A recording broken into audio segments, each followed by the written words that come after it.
آج ہم دیکھتے ہیں تحیۃ الوضو، وضو کے بعد کے نفل، اور تحیۃ المسجد، مسجد میں داخل ہونے کے نفل۔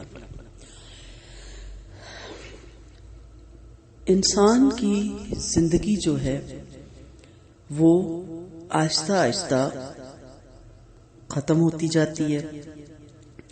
بظاہر وہ سمجھتا ہے کہ میں کامیابی کے زینے چڑھ رہا ہوں، حقیقت میں وہ اپنی عمر کو کم کر رہا ہوتا ہے۔ اس فانی دنیا میں جتنا بھی آپ کو ٹائم ملا ہے، اس وقت کو آپ ہر اس کام میں انوالو کریں جو آپ کے بینیفٹ کا ہو۔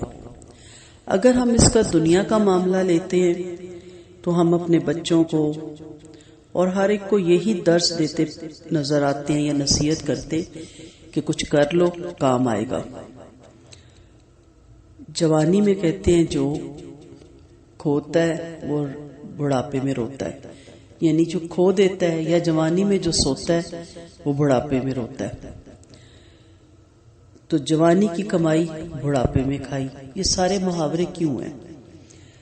ہم کہتے ہیں خوبصورت عمر جس میں آپ سیکھ سکتے ہو، کوئی ٹارگٹ اچیو کر سکتے ہو، کسی منزل پہ پہنچ سکتے ہو، اسے ضائع مت کرو۔ اور جو نہیں سنتے، جو لاپرواہی کرتے ہیں، تو پھر جب انہیں مسائل کا سامنا کرنا پڑتا ہے تو وہ بہت پچھتاتے ہیں کہ کاش میں نے بڑوں کی نصیحت سنی ہوتی تو آج میں بہترین یا کامیاب لوگوں میں شامل ہوتا۔ ہم ایسے نہیں کر سکتے کہ اللہ نے چاہا تو کامیاب ہو جاؤ، اس میں کوئی شک نہیں، دعا بہت ضروری ہے، لیکن ہم اسکول بچے کو ڈالے ہی نہ اور کہ اللہ نے چاہا تو یہ بھی یہ کر لے گا، تو ہر کوئی اس کی عقل پہ روئے گا۔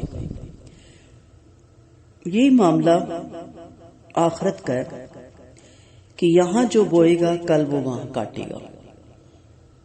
دنیا آخرت کا کھیت ہے، آخرت کی کھیتی ہے، یہاں آپ بوئیں، آخرت میں اسے کاٹیں۔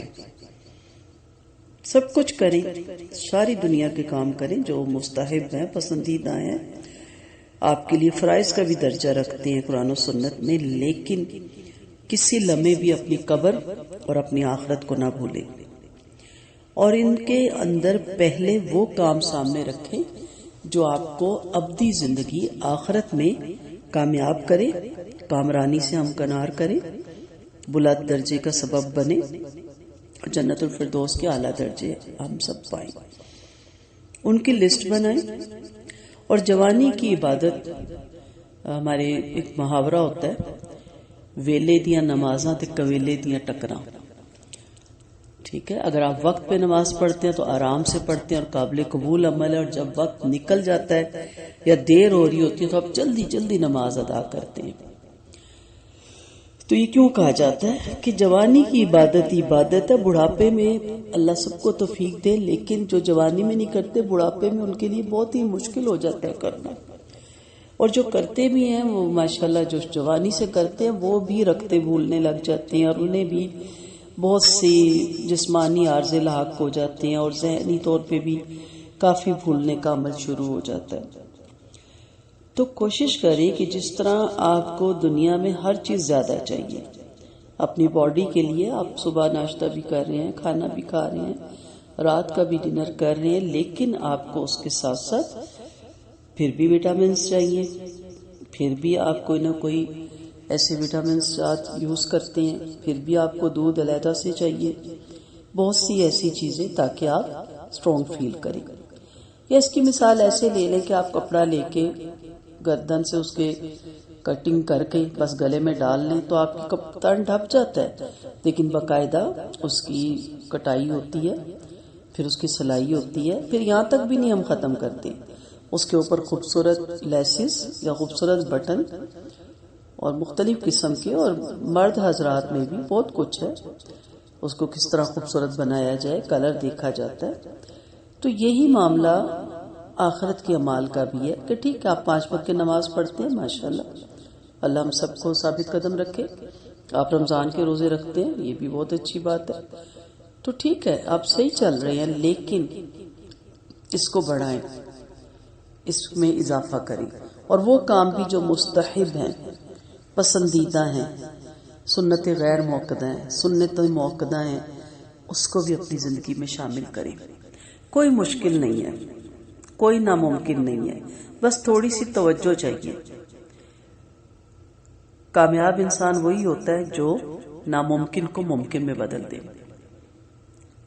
میرا یہ درس تھا ایک دکھ سکھ کی راہ میں بھی، تو کوئی چیز ناممکن نہیں، اصل صرف یہ ہے کہ جنت کے کام نفس کو کچلنے والے ہیں، اور نفس آمادہ نہیں ہوتا، وہ اپنی مرضی کے مطابق جینا چاہتا ہے۔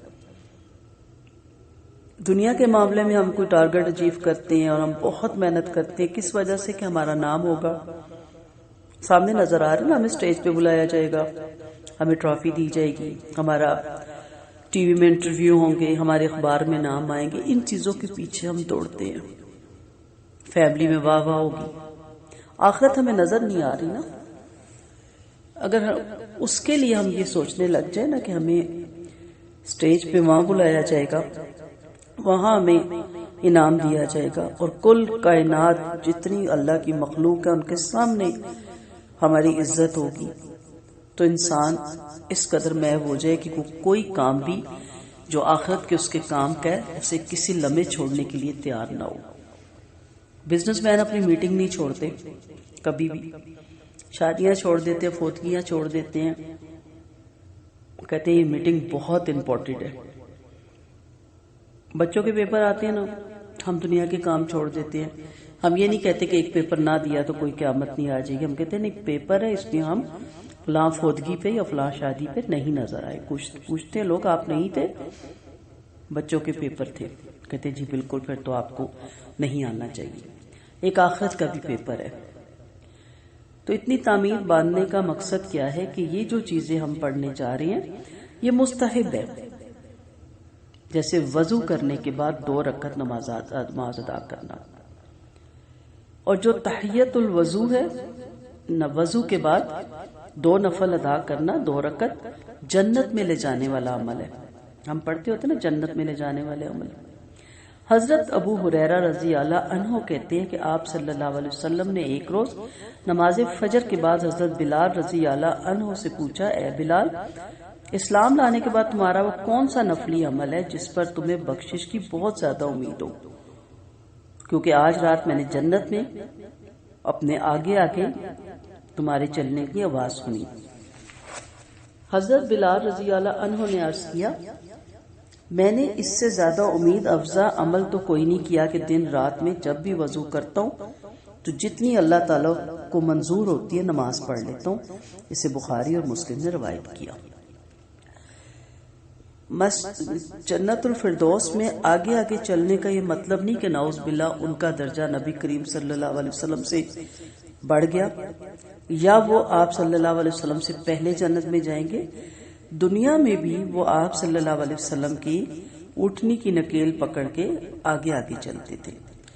ہر کام میں ان کی کوشش ہوتی تھی کہ وہ نبی کریم صلی اللہ علیہ وسلم کے لیے کام کریں، تو یہی عمل انہیں وہاں بھی نظر آیا کہ وہاں بھی وہ آپ صلی اللہ علیہ وسلم کے ساتھ ساتھ ہے، آگے آگے ہیں، ان کی اونٹنی کی نکیل پکڑے آگے آگے چل رہے ہیں۔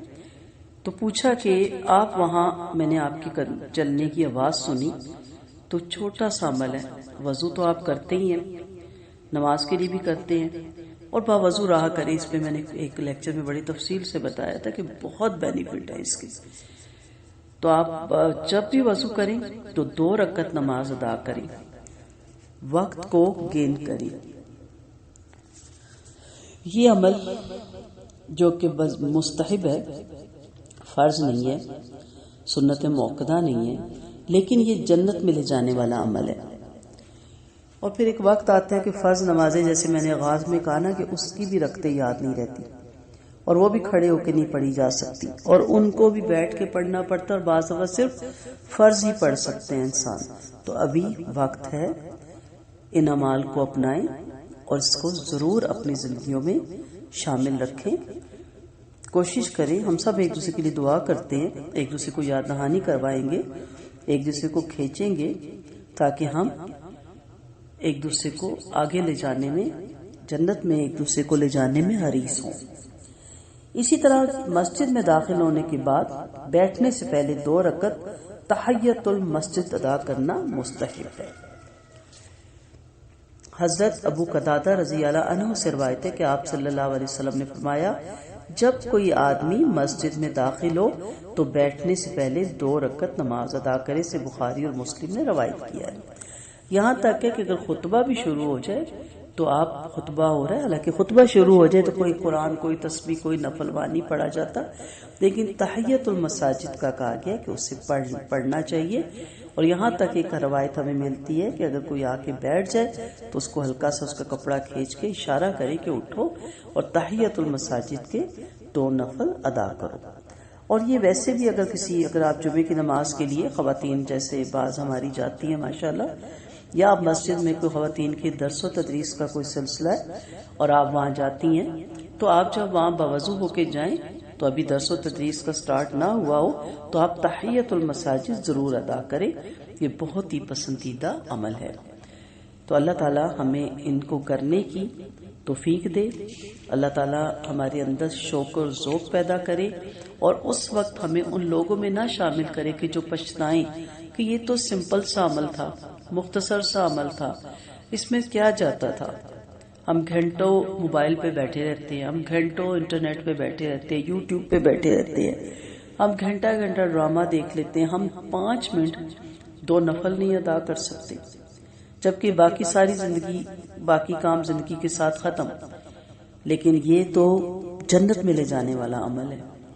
تو میرے لیے آپ دعا کریں اور میں آپ سب کے لیے دعا کرتی ہوں کہ اللہ تعالی ہم سب کو اس پہ عمل کرنے کی توفیق عطا فرمائے۔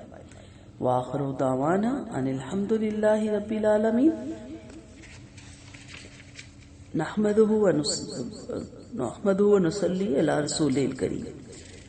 السلام علیکم ورحمۃ اللہ وبرکاتہ۔ دعاؤں کی طالب رخسانہ اجاز۔